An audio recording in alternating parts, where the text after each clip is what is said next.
মারুফ, শিক্ষার্থীদের কর্মসূচির আর কি তথ্য রয়েছে আপনার কাছে জানাবেন। কিছুক্ষণ আগেও আপনার কাছ থেকে তথ্য নিচ্ছিলেন এবং তারা তাদের দাবি দেওয়ার কথা বলছিল, এখন কি অবস্থা সেখানে জানাবেন।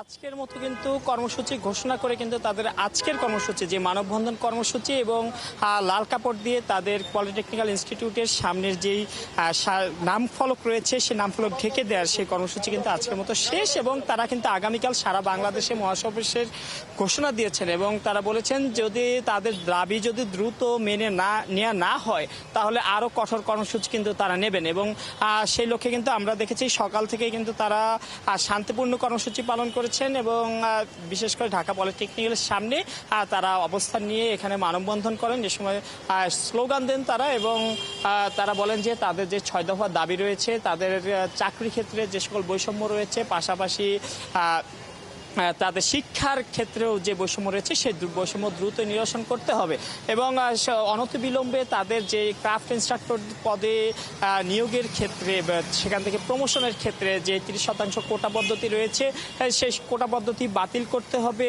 তাদের জন্য আলাদা আরও 4টি প্রকৌশল বিশ্ববিদ্যালয়ের দাবি তারা জানিয়েছেন এবং তারা বলছেন যে তাদের দীর্ঘদিন ধরেই কিন্তু তারা এই ধরনের বৈষম্যের শিকার হয়ে আসছেন এবং তারা এই বৈষম্য থেকে, তারা এই নিপীড়ন থেকে মুক্তি চান এবং সেই লক্ষ্যে বলছেন তারা যতদিন না পর্যন্ত তাদের দাবি পূরণ করা না হবে তারা তাদের আন্দোলন চালিয়ে যাবেন। এবং আমরা জানি যে তারা কিন্তু এর মধ্যেই কিন্তু তাদের সাথে সরকারের একটি বৈঠকও হয়েছিল, সেই বৈঠকে কিন্তু তারা তাদের সদুত্তর পাননি বলে তারা কিন্তু পুনরায় আন্দোলন কর্মসূচি ঘোষণা করেন এবং তারা কিন্তু বলছেন যে